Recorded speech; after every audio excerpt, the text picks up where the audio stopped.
Today we're going to learn about how something really, really small, small enough to be the size of a bacteria that can fit on a flea, that can fit on a rat, that can fit on trading ships, can change history in big, big ways. And by that I mean we're going to look at the Black Death, also known as the Bubonic Plague, a series of waves of disease that hit Europe in the 14th century, killed somewhere near 40% of the population, roughly. In some cities, that number was a lot higher. And in the short term was like horrible with a lot of death, as you can see in the pictures. But in the long term, actually ended up having some great effects on Europe, at least for the people who survived. So we're going to start off with a description. The Black Death swept Europe in the 14th century and killed a lot of people.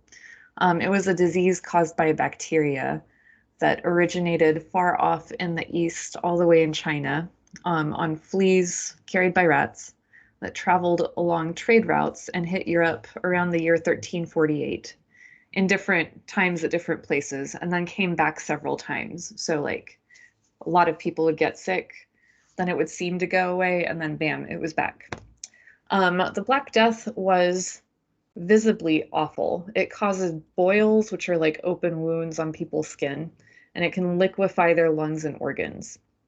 And it killed people so quickly that one 14th century Italian writer noted that plague victims could eat lunch with their friends and eat dinner in paradise, as in heaven, because they'd be dead by then.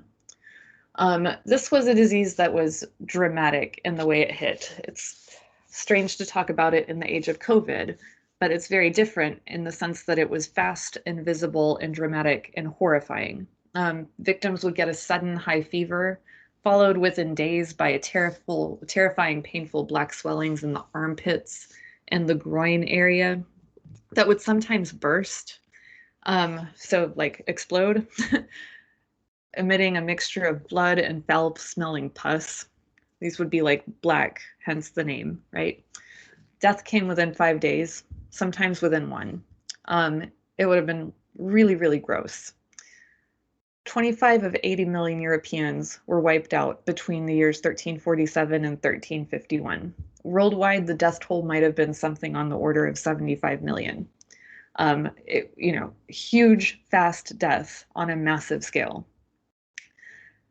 The Black Death, also called the plague, is something that still exists, but now we have modern science and modern medicine, so it's not nearly the problem that it was before modern science or modern medicine existed.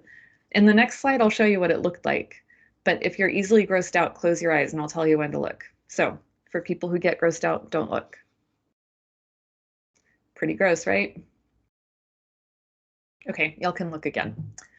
When we study diseases, it's really important to understand both what actually caused them and also how people understood them or maybe misunderstood them.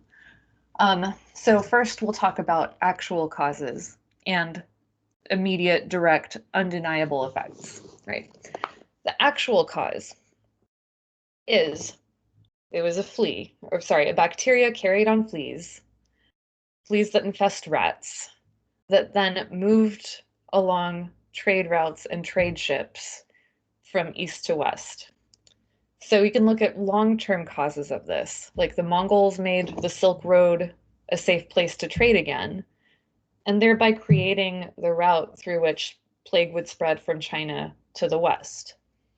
Then the Europeans launched a series of wars called the Crusades against the Arab Empire in what they called the Holy Land in the Middle East.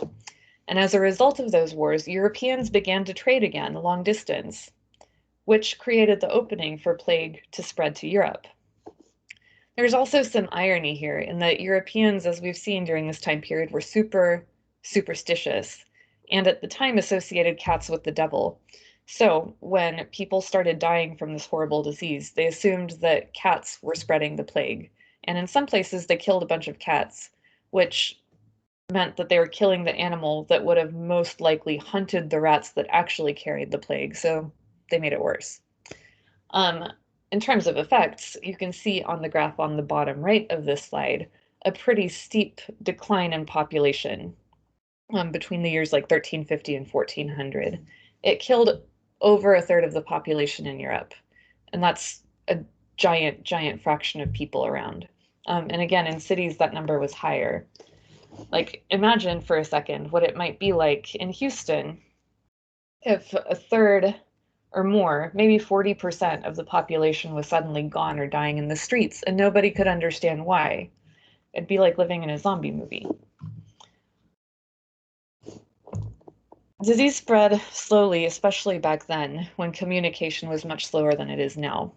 So if you're really interested in the timeline, you can pause the slide here and check out some of the research from an article about how climate change actually may have driven this disease.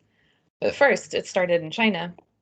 After a rodent population crashed, fleas had to find new hosts, and they found them in humans, thereby spreading the disease, which then traveled through trade routes, et cetera, et cetera. Kind of fascinating how these things work.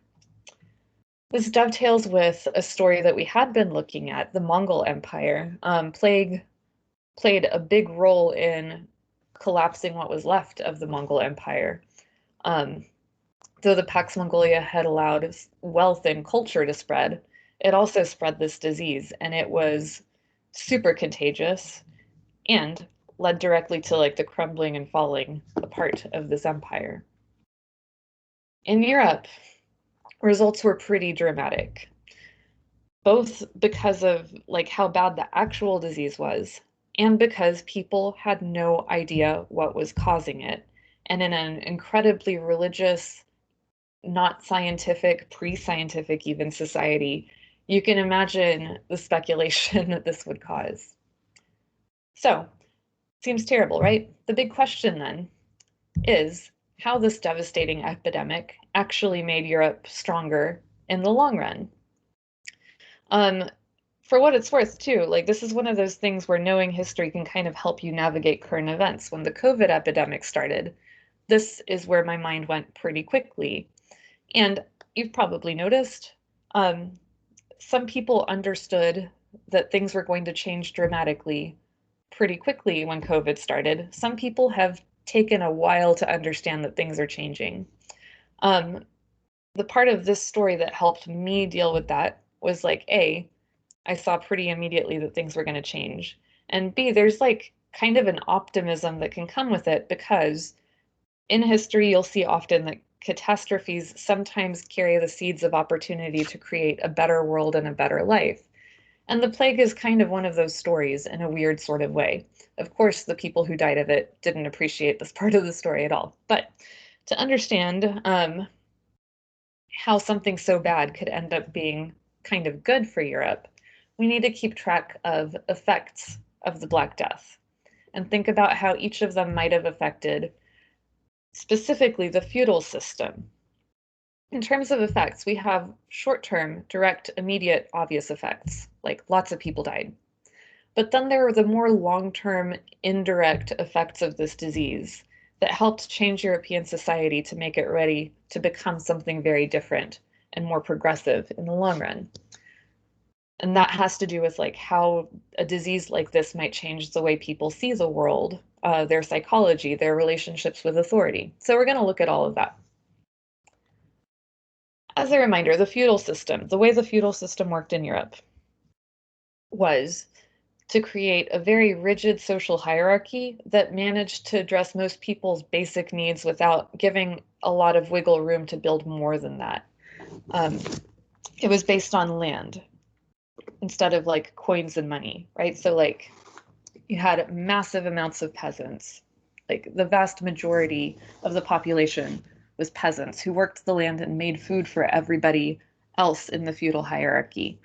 And in exchange for that food, they were granted just the right to live on a spot of land and the potential of some protection from knights and kings. People who had walls around their castles and could offer them more protection than they could offer themselves. We had a number of knights who were, not professional soldiers by any stretch of the imagination, but people who had the means to, fight. And that's kind of what they did.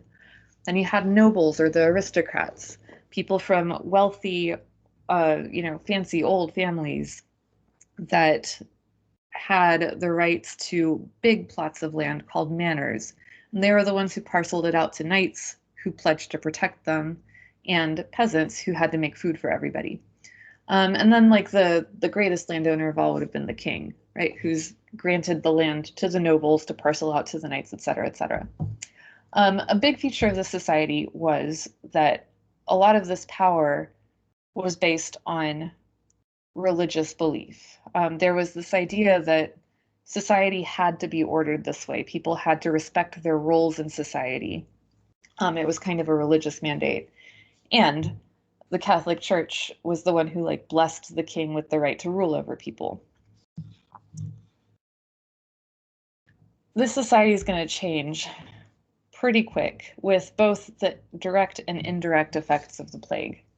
First, as you can see on the chart, the plague had a pretty dramatic effect on the population, and anytime that happens, everything else is going to change. You can't lose 40% of your people and your economy, really, without massive change. So first, lots of people died. As a result of that, have a look at this graph. You'll see population in blue, but you'll also see on this graph like the wages of carpenters in lime green. And you'll notice that as the population goes down, carpenters' wages go up. There's also a quote from a primary source from the time. It says, "Grain rotted in the fields for want of men to harvest it," meaning there weren't enough people to take care of harvesting the grain to make the food for everybody. These two things are related. As the population goes down, there are fewer workers. So each remaining worker becomes more valuable because there's less competition. So as so many peasants died, the ones who survived could ask for payments in wages, not just the right to live on a land and make food for everybody, but like actually pay us money. This means that for the first time in a long time, social mobility became possible. There was a little bit more freedom here. A peasant who didn't want to work for one lord who wasn't paying him could go work for somebody else who would pay him. And there weren't enough peasants, so there was demand for that work. The same was true for most surviving laborers. The people who survived were more precious, so they began to be paid in money. And that alone changes the feudal system entirely, because the feudal system is based on peasants not having money and instead being granted land to live on. So instead of trading land for services, using money weakened the system. But just as much as those direct effects, indirect, more subtle effects completely changed European society, because people had no idea what was going on.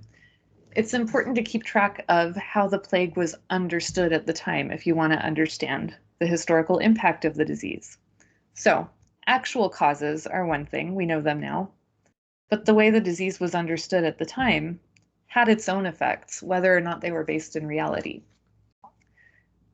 Importantly, in this super religious, superstitious society, people had no idea what was happening to them or why. And it was especially confusing to them that this disease was affecting priests and people who worked for the church just as much as it was affecting everybody else. And again, like, put yourself in the time and place of these people and consider what this disease would have been like. It would have started with a headache and then quickly turned into chills and fever, which left people exhausted. Many people also experienced nausea, vomiting, back pain, and soreness in their arms and legs. Often swellings would appear, so like big bumps that would be hard, painful, and burning lumps on the neck, under the arms, and on the inner thighs. Soon these swellings grew to the size of an orange and turned black, split open, and began to ooze pus and blood. So people would like literally start to swell and then kind of explode. Lumps and swellings would cause internal bleeding, which led to blood in the urine, blood in the stool, that's poop, and blood puddling under the skin. This resulted in black boils and spots all over the body. Everything that came out of the body smelled revolting, and people would suffer great pain before death, which would come as quickly as a week after getting the disease. People died so fast and in such high numbers that burial pits were dug, filled to overflowing, and then abandoned. Bodies, sometimes still living, were shut up in houses where they were then burned to the ground, and corpses were sometimes left to die in the streets. It was gross and dramatic. There were many, many, many effects, right? As we've already said, lots of people dying meant that money replaced land as the basis of the economy, and social mobility came back. It was possible to move up in society. Not only because labor was more in demand so people could get paid for their work, but also because there was just more stuff to go around because there were fewer people, so there were more resources for survivors. There was also a slight, gradual, but over time important change in the way that people thought about authority, relating to the way that they thought about their Catholic faith and also the kinds of power that kings and the state had. So first, lots of priests died, and the church couldn't stop it, and it was a terrifying disease to watch. For a society that had put absolute faith in the Catholic Church as being like the unquestioned true voice of God, this was confusing. Prayer didn't help, right? So there was a really slow, but over time, important trend to a little bit more questioning and a little bit more skepticism. People were still very religious, but slightly less absolutely so. And that slightly is going to become important over time. Second, lots of knights died. And chaos and death makes people less likely to follow laws. Like you only live once, right? But kings are getting more money in taxes as a result of the Crusades, and so they can start to pay for standing armies, their own armies, to enforce their laws. So you start to get a stronger state in Europe, and people start to look to the state, the king, the government to protect their rights, instead of depending on knights to protect everybody, and instead of relying absolutely on this Catholic faith as like the #1 source of authority. Next, people had no idea what caused it. And human nature being what it is, people looked for scapegoats or people to blame. And for reasons that we'll look at a little bit later, a common target became the Jewish population of Europe. Finally, a near-death experience like this on a massive scale slowly but surely changes the worldview and psychology of a society over time. First, people began to appreciate this life more. Remember before, people tended to discount or devalue the life they were living and instead focus on like the eternal reward of heaven as, where good things might happen. Now people began to think about this life a little bit more and start to want to improve it a little bit more actively. So you get more innovation and more focus on the here and now. Next, the cost of labor increased because there are fewer workers. So Europeans had an incentive to innovate and to try to find labor-saving devices for higher productivity. So you get like a few more inventions, some innovations. And people again start focusing on making their life better in this world instead of just waiting to die to go to heaven for things to improve. Third, chaos and lots of death on land made people less afraid of sea travel. Before this, Europeans were really afraid of long sea voyages. They didn't have the technology to really navigate big open oceans very well to begin with. And, they literally believed in sea monsters and stuff. But not for nothing, because it was a dangerous thing to go, on a boat into open sea. So there were pretty high death rates there. But as the death rates on land soared, people became less afraid of sea travel, and it wasn't as risky seeming as it was to stay home. So there's more exploration afterwards, and this is going to lead into the age of exploration and colonialism. And then finally, chaos meant that enforcing rules is kind of difficult. Like if I'm going to die tomorrow, why am I following all these rules today? So like generally people slowly become more skeptical of authority, more individualistic, and more willing to question rules. All of this is going to have some pretty big effects over time. And that leads us to our key points for today. So the following is the information that you need to have in your notes. First, a description of what the Black Death, also known as the plague, was. It was a disease that hit Europe multiple times in the late Middle Ages. It spread to Europe along trade routes, originating in Mongolia or China and traveling west along the Silk Roads. This disease came in waves, and it hit dense populations hard. That means cities where people are living in mass packed together. As a result, somewhere between 30 to 40% of the population in Europe died. People had no idea what caused it. Again, modern science and modern medicine did not exist yet, and I'm very grateful that they do now. For causes, we have long-term, right, indirect causes. The Mongols reestablished the Silk Roads, and the Crusades got Europeans trading again. As a result of both of these things, trade increased between Asia and Europe. This created the vector for the disease to travel. But also, more trade meant more towns and cities began to grow, because cities are where, you buy and sell things. You don't go to malls in the countryside, right? This meant that there were denser populations in cities that were beginning to emerge in Europe, and disease spreads through dense populations fast. So this made that disease have a huge impact on Europe. And in terms of like the actual carrier, the Black Death was spread on fleas that traveled on rats on trade ships, carrying plague. For long-term effects, we want to focus on how this affected the feudal system, how it kind of helped feudal system meet its end. So remember that feudalism meant treating land and loyalty, not money, for services. And it created a rigid social hierarchy, meaning that people couldn't move up in class. As a result of the Black Death, tons of peasants died. So there weren't enough left over to work the land and as before. And so survivors began to be paid for their work, because a labor shortage means the value of labor goes up with less competition for jobs.